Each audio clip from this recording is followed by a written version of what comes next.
Hello दोस्तों, आप सभी का स्वागत है हमारे वीडियो पे। आज हम स्पिना बिफिडा नामक बीमारी के बारे में डिस्कशन करेंगे।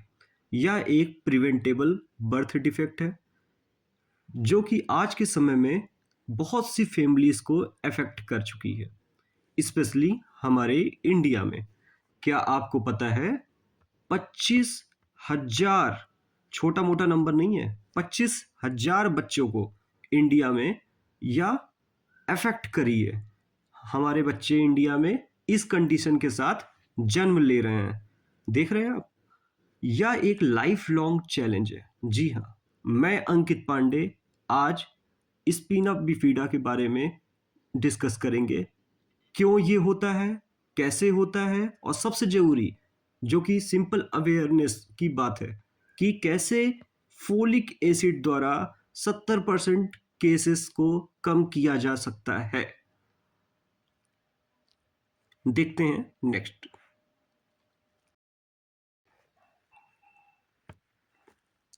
देखिए, स्पिना बिफिडा एक जन्मजात न्यूरल ट्यूब डिफेक्ट है जिसमें गर्भावस्था के पहले महीने में बच्चे की रीढ़ की हड्डी और स्पाइनल कॉर्ड ठीक से नहीं बन पाती। इसे ऐसे समझिए कि न्यूरल ट्यूब एक तरह की जिप की तरह होती है। ये जिप की तरह होती है जो बच्चे के विकास के दौरान पूरी तरह बंद हो जानी चाहिए ताकि स्पाइनल कॉर्ड सुरक्षित रहे।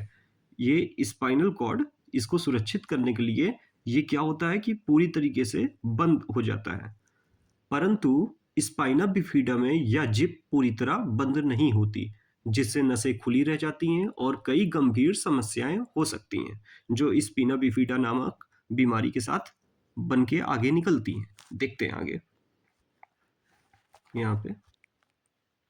हाँ, यहाँ पे स्पिना बिफिडा के टाइप्स बताए गए हैं। पहला क्या है, स्पिना बिफिडा ओकल्टा। दूसरा क्या है, मेनिंग्सली। तीसरा क्या है, माइलोमेनिंग्सली। पहला देखते हैं स्पिना बिफिडा ओकल्टा क्या चीज है। यह सबसे हल्का प्रकार का ये है बीमारी है। इसमें रीढ़ की हड्डी में छोटी सी खामी होती है। ये देखिए, ये जगह खाली है। वेट, फिर से हटा के दिखाते हैं आपको। हाँ, ये देखिए, इसमें एक गैप है, रीढ़ की हड्डी में छोटी सी खामी होती है।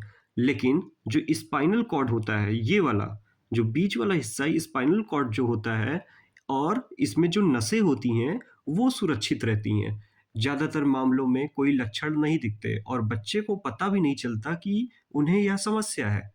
कभी कभी पीठ पर छोटा सा बालों का गुच्छा, कहीं कहीं यहाँ पे पीठ पे या यहाँ पे ऐसे पीठ पे बालों का गुच्छा होता है, लेकिन यह बहुत हल्का निशान दिखाई देता है। हो गया। अब दूसरा क्या है, मेनिंग्सली। मेनिंग्सली ये वाला है। मेनिंग्सली में इसमें रीढ़ की हड्डी में एक थैली जैसा उभार निकल के आ जाता है, जैसे ये है, जिसमें फ्लूइड होता है। ज़्यादातर स्पाइनल कॉर्ड आमतौर पर सुरक्षित रहते हैं। स्पाइनल कॉर्ड ये वाला सुरक्षित रहता है, इसलिए नुकसान कम होता है और इसे सर्जरी से हटाया जा सकता है। तीसरा है माइलोमेनिंग्सली, ये वाला। यह सबसे गंभीर और आम प्रकार का है। इसमें थैली में स्पाइनल कॉर्ड, थैली तो निकली ही रहती है, साथ ही साथ स्पाइनल कॉर्ड और नसें भी बाहर आ जाती हैं। इसमें बच्चे को पैरों में ये जो, सॉरी ये नेक्स्ट चेंज हो गया। हम्म हाँ, इसमें बच्चों के पैरों में भी लकवा लग जाता है। मूत्र व मल नियंत्रण की भी समस्या आ जाती है। मस्तिष्क में भी पानी भर जाता है, जैसे गंभीर समस्याएं हो जाती हैं और जन्म के तुरंत बाद सर्जरी की जरूरत पड़ती है, जो आमतौर पर फिर पैरालिसिस के रूप में आगे बढ़ती हैं। देखिए, विश्व स्तर पर माइलोमेनिंग्सली लगभग हर 2,875 बच्चों में एक बच्चे को हो रहा है विश्व स्तर पर। लेकिन भारत में यह दर बहुत ज़्यादा है। भारत में 1,000 बच्चों में 4 बच्चों को ये चीज़ हो रही है, माइलोमैलेक्सली हो रही है, जिसमें हर साल भारत में 25,000 से ज़्यादा बच्चे स्पाइना बिफिडा के साथ जन्म लेते हैं। यह एक बड़ी सार्वजनिक स्वास्थ्य समस्या है, लेकिन अच्छी बात यह है कि 70% से ज़्यादा मामलों को रोका जा सकता है। और वह रोका कैसे जा सकता है, अब उस पर बात करते हैं। नेक्स्ट यहाँ पे देखते हैं। अभी आप देख रहे होंगे द हिंदू जैसे न्यूज़पेपर्स में और सब न्यूज़पेपर में एडिटोरियल आ रहा है कि कैसे हम फोलिक एसिड द्वारा प्रिवेंट कर सकते हैं, इस बीमारी को कैसे फोलिक एसिड द्वारा प्रिवेंट किया जा सकता है। और आपने एक स्टोरी भी सुनी होगी, क्या झारखंड में क्या हुआ। झारखंड में एक 7 साल की बच्ची थी जिसको यह बीमारी थी। उसके बैक में लार्ज लंप निकला हुआ था, जिससे वह पैर अपना नहीं मूव कर पा रही थी। मतलब सीधी सी बात है, माइलो मिलिंग्सली इसको हुआ था। लोकल डॉक्टर उनके परिवार को यह जानकारी नहीं दिए, उनको भी शायद ज़्यादा नहीं मालूम था इस चीज़ के बारे में। तो जो माता-पिता थे बच्चे के, वो किसी तरह का ट्रीटमेंट नहीं करा पाए। बच्ची धीरे-धीरे ग्रो तो कर रही थी, बट लोअर लिम्ब उसका नहीं मूव कर रहा था, जिससे पैरालिसिस वगैरह धीरे-धीरे स्टार्ट हो गया, पूरे पैरालिसिस हो गया और वह धीरे-धीरे डेथ कर गई। तो यह एक ऐसी बीमारी की तरह उभर रहा है जिससे लोग अवेयर नहीं है। अवेयर कैसे नहीं है? प्रेगनेंसी के समय क्या करना रहता है? फोलिक एसिड टैबलेट खाना रहता है और they were not aware that there are several medical and surgical treatment, कि इसके कई मेडिकल और सर्जिकल ट्रीटमेंट भी होते हैं जिससे बचाया जा सकता है बच्चों को। बॉर्न होते ही अगर हो जाए बच्चों के ये ट्रीटमेंट, तो बच्चे अपनी ज़िंदगी हँसी-खुशी बिता सकते हैं। आइए नेक्स्ट देखते हैं।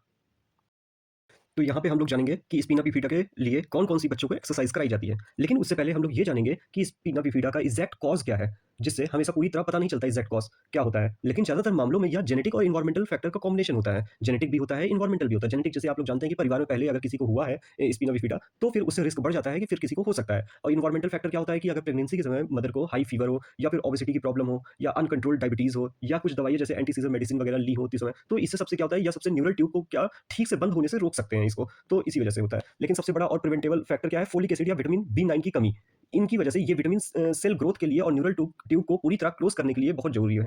गर्भधारण के से पहले और प्रेगनेंसी के पहले महीनों में अगर पर्याप्त फोलिक एसिड ना मिले तो रिस्क बहुत तेजी से बढ़ जाता है। तो उसके बारे में हम बात करते हैं। पहले ये एक्सरसाइज है जिससे ये पैडियाट्रिक थेरेपी बोलते हैं इसको, और इससे सबसे बच्चे धीरे धीरे धीरे धीरे में भी सही हो सकते हैं। नेक्स्ट देखते हैं।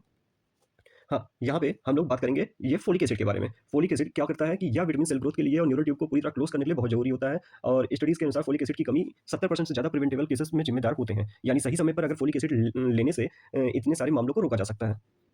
नेक्स्ट देखते हैं। और कुछ फूड्स में भी फोलिक एसिड जैसे कि पाया जाता है, जैसे कि स्पिनच हो गया, यहाँ पे फोर्टिफाइड केरल्स हो गए, और यहाँ पे ब्रोकली वगैरह हो गया, इन सब में पाया जाता है। और यहाँ पे जैसे कॉर्न वगैरह हो गया, होल ग्रेन हो गया, ब्रोकली तो है ही, ऑरेंज जूस हो गया, और होल ग्रेन ब्रेड हो गया, और यहाँ पे ग्रेन पास्ता हो गया, पीस हो गया, ये सब में भी फोलिक एसिड पाया जाता है। और बी9 के साथ साथ बी12 भी जरूरी होता है। नेक्स्ट देखते हैं। नेक्स्ट हम लोग इसी पे बात ही किए हैं कि फोलिक एसिड रिच फूड जो कि प्रेग्नेंट वुमन के लिए क्या क्या है। यहाँ पे देखिए मसूर, मूंग और चना दाल हो गया, यहाँ पे ये हो गया सैलेड वगैरह के लिए ब्रोकली वगैरह हो गया, यहाँ पे एवोकाडो हो गया, ऑरेंज हो गया जो कि विटामिन सी के लिए बहुत सही है, यहाँ पे कैरल्स वगैरह हो गए, यहाँ पे बीन्स हो गया, पपाया हो गया, एग हो गया और पालक वगैरह हो गया। तो इन सबको भी ज़रूर से ज़रूर अपने डेली के रूटीन में लेना चाहिए। नेक्स्ट देखते हैं। Thank you. आप लोगों को इससे अगर जानकारी मिली हो तो प्लीज़ सब्सक्राइब ज़रूर करिएगा चैनल को, और इसको शेयर भी करिए, ज़्यादा से ज़्यादा लोग देखें, अवेयर हो और इसको दूर दूर तक फैलाएं। लाइक और सब्सक्राइब जरूर करिएगा। Thank you very much.